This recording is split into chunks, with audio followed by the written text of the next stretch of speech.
चला विद्यार्थी मित्रांनो, तुम्ही हा होमवर्क घरी केलाच असेल. सेकंड व्हिडिओ मध्ये मी तुम्हाला हा होमवर्क करायला सांगितलेला होता. तो होमवर्क तुम्ही पूर्ण केला असेल असं मी कन्सिडर करतो. आणि आता पुढचं लेक्चर त्याच एक्सरसाइज वरती, the exercise number 1.1 question number 2 हा चालू आहे आपला. या क्वेश्चन नंबर 2 मध्ये काही एक्झाम्पल्स असे पण आहे थोडेसे चेंज केलेले. ते थोडेसे चेंज केलेले एक्झाम्पल, त्याचबरोबर मागच्या लेक्चर मध्ये आपण फक्त कोणती मेथड बघितली होती? Yes, elimination method. Now we are going to study the substitution method also. आता आपल्याला सबस्टिट्यूशन मेथड पण बघायची. सायमल्टेनियस इक्वेशन सॉल्व्ह करण्याच्या भरपूर साऱ्या मेथड असेल, त्यातल्या ह्या मेन 2 पहिल्या मेथड, आणि त्यानंतर क्रॅमर्स रूल आहे, ग्राफ मेथड आहे, अजून एक्स्ट्रा मेथड्स आहेत. पण त्यापैकी आपण बघितलेली पहिली मेथड कोणती झाली? Bye eliminating the coefficients of a variable in the simultaneous equation. Now suppose that you have to solve this equation by using substitution method. And now we are going to study the substitution method for this equation. चला आज आपण काय करू? या equation साठी हेच equation मागच्या वेळेस मी एलिमिनेशन मेथड ने सॉल्व्ह करून दाखवलं. आता आपण बघूया substitution method. Let this equation first. This is the equation first and this is the equation number 2. Okay. Now, in case of the substitution method च्या वेळेस काय शोधायचं मला?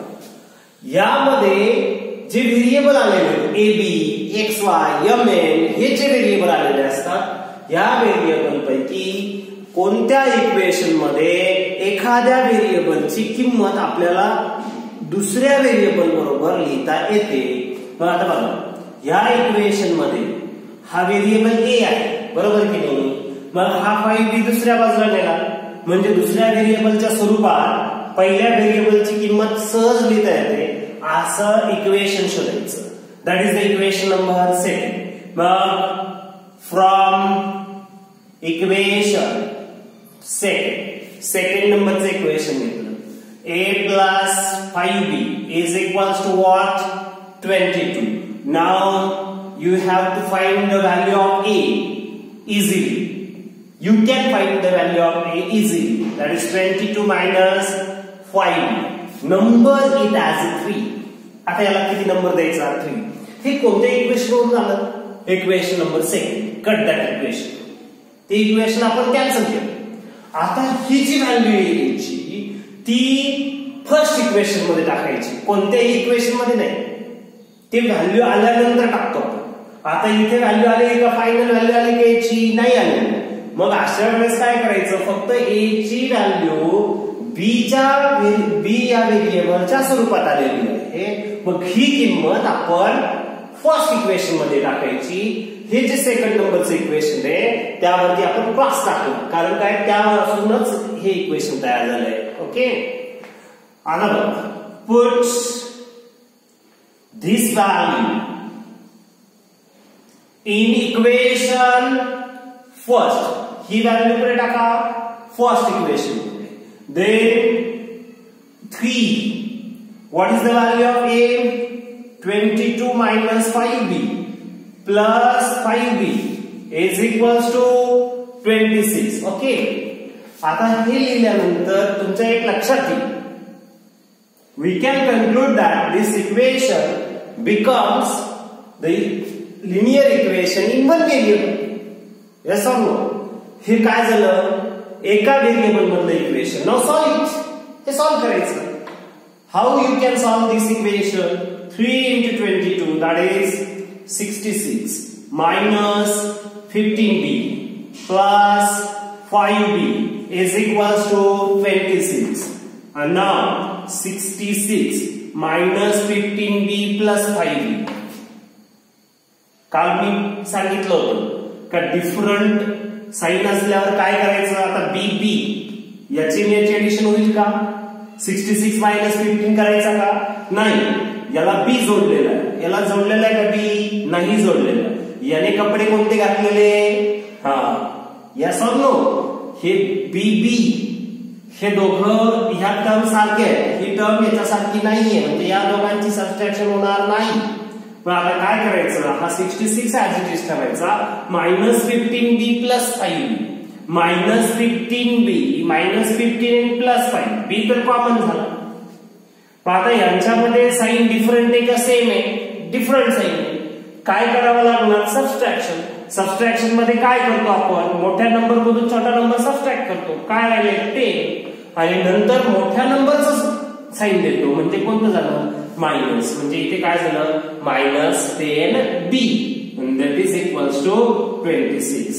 And now -10b is equals to 26 minus 66, and therefore -10b is equals to 26 minus 66. किती झाले बरं, 26 minus 66. पुन्हा एकदा विचाराला काय करायचं, परत नंबर कसे, या दोघांचे साइन कसे, डिफरंट साइन असल्यामुळे काय करायचं, सबट्रॅक्शन. मग 66 मधून 26 कटतात, मग किती राहतो, 40. मग 40 राहिला, आता कोणत्या नंबरचं साइन घ्यायचं, बिगर नंबरचं, बिगर नंबर कोण आहे, 66, त्याचं साइन काय झालं, मायनस. ओके, आता इथे जो जेव्हा 66 तिकडे ट्रान्सफर झाला, तर 66 ला इकडे कोणतं साइन होतं, प्लस, म्हणून तिकडे जाताना मायनस झालेले. क्लिअर. आता बघा, हा -10b इज इक्वल्स टू -40 झाला, इकडे मायनस इकडे मायनस साइन चेंज करून टाका, म्हणजे इकडचं मायनस साइन गेलं, इकडे काय झाले, प्लस. ओके, ठीक आहे. मी ही जी स्टेप आहे लास्ट नंबरची, ही पुन्हा इकडे लिहितो. काय झालं होतं बघा, -10b -40, then 10b is equals to 40. He double तिकडे लिहिली. काही मुलांना जर दिसण्याचा प्रॉब्लेम असेल, खाली दिसत नसेल तर इकडे लिहितो. मग बघा, b is equals to 40 upon 10, कारण आता 10 तिकडे ट्रान्सफर करायचं आहे, बरोबर. मग b ची व्हॅल्यू काय झाली, that becomes 4. Means here value of b, you get the value of b now, that is equals to 4. Now put this value in equation first, in equation second, in equation 3. कोणत्याही एका equation मध्ये टाका, आता काही problem नाही, आता perfect value मिळालेली आपल्याला. पण ही व्हॅल्यू सोप्यात सोपं म्हणजे 3 नंबरच्या इक्वेशन मध्ये टाका, पटकन आन्सर मिळेल. Put b is equals to 4 in equation 3. कोणत्या इक्वेशन मध्ये टाकूया, 3 नंबरच्या इक्वेशन मध्ये. a is equals to 22 minus 5 into value of b is 4, and therefore a is equals to 22 minus 5 into 4, 20, and therefore a is equals to what, 2. Value of a is 2, and therefore solution. What is the solution of the given linear equation? Simultaneous linear equation in 2 variables. काय येईल सांगा बरं, a is equals to 2 and b is equals to 4. This is the solution of given simultaneous equations. और हेच कसं लिहिलं जातं, a, b. आता x, y च्या जागेवर a, b आला तरी असंच लिहायचं, a अगोदर. अल्फाबेट्स मध्ये कोण अगोदर येतो, a अगोदर येतो, मग तोच अगोदर लिहायचा, a, b. इथे काय झाला, 2, 4, and this is the answer. You get the answer of the simultaneous equation like this. a, b is equals to 2, 4. ही जी मेथड बघितली, या मेथडचं नाव काय बघितलं आपण, यस, हा, सबस्टिट्यूशन मेथड. ही कोणती मेथड बघितली, substitution method. Now in this way you can solve the equations by substitution method. मग आता काल जो होमवर्क दिलाय, त्या होमवर्क मधले जे तुम्ही इक्वेशन सॉल्व केले असतील, सायमल्टेनियस इक्वेशन, त्याच्यामध्ये तुम्ही कोणती मेथड वापरली, इक्वेटिंग कोएफिशियंट, मग त्याला कोणती मेथड म्हटलं आपण? Elimination method. आता तुम्ही काय करायचं, त्यातले 2 एक्झाम्पल, फक्त 2 एक्झाम्पल ह्या सबस्टिट्यूशन मेथडनी प्रॅक्टिस करून टाकायची. ओके, सबस्टिट्यूशन मेथडनी 2 एक्झाम्पल तुम्ही प्रॅक्टिस करून टाका आणि हे एक्झाम्पल तुम्ही नोट डाऊन करून ठेवा बाय युजिंग सबस्टिट्यूशन मेथड. बोर्डला असं येणार नाही, या पहिल्या 2 मेथड बद्दल येणार नाही. कसं? Solve by substitution method, solve by elimination method असं येणार नाही. Solve the following simultaneous equations असं येणार. त्यावेळेस या दोघं मेथड पैकी कोणतीही मेथड यूज करू शकतात. ग्राफिकल मेथड, क्रॅमर्स रूल यांच्यासाठी मात्र तसे शब्द येतील, त्यावेळेस त्या मेथड आपल्याला यूज करायच्या आहे. ते आपण पुढे जाऊन या चॅप्टर मध्ये बघणारच आहोत. पहिले हे जर तुम्हाला समजलं असेल तर नोट डाऊन करा. आता आपलं 10th चा जो सिलेबस आहे तो स्टार्ट झालेला आहे. सर्व विद्यार्थ्यांना पुन्हा एकदा मी विनंती करतो की तुम्ही आता तुमचा अभ्यास सुरू करा, कारण पुढे जाऊन सगळ्यांवरती लोड येणार आहे. त्यामुळे स्टडी मात्र वाढवलेला पाहिजे. आता जरी सबस्टिट्यूशन मेथड आहे तर आता इलिमिनेशन मेथड घ्या किंवा सबस्टिट्यूशन मेथड घ्या. मी एक एक्झाम्पल तुमच्या समोर घेतो. बघा, 1/3x plus y is equals to 10/3. 2x plus 1/4y is equals to 11/4. माझे काही हुशार विद्यार्थी जे आहेत त्या हुशार विद्यार्थ्यांनी एक्सरसाइज नंबर 1.1 ही बघितलीच असेल आणि ती जे बघितली असेल त्यावेळेस त्यांना अडचण आली असेल कसं हे सॉल्व्ह कसं करायचं. काळजी करू नका, हे इक्वेशन सॉल्व्ह करून देण्यासाठी मी आहे ना, काळजी काय करता. ओके, बघा 1/3x plus y is equals to 10/3. आपण काय करायचं, फ्रॅक्शन मध्ये जर दिलेलं असेल तर फ्रॅक्शनचं डिनॉमिनेटर बघा, इथे किती आहे 3, इथे किती आहे 3. मग एक काम करूया ना, 3 ने मल्टिप्लाय करून टाकू. ओके, किंवा इथे क्रॉस मल्टिप्लिकेशन करून ऍडिशन करून घ्यायची. दोघांपैकी काही चालतं. आपण काय करू, multiply by 3. multiplying by 3. What happened? Here will be the x. Here will be 3y. आता 3 आणि 3 मल्टिप्लायचा 3 आणि हा 3 कट झाला. लक्षात घ्या.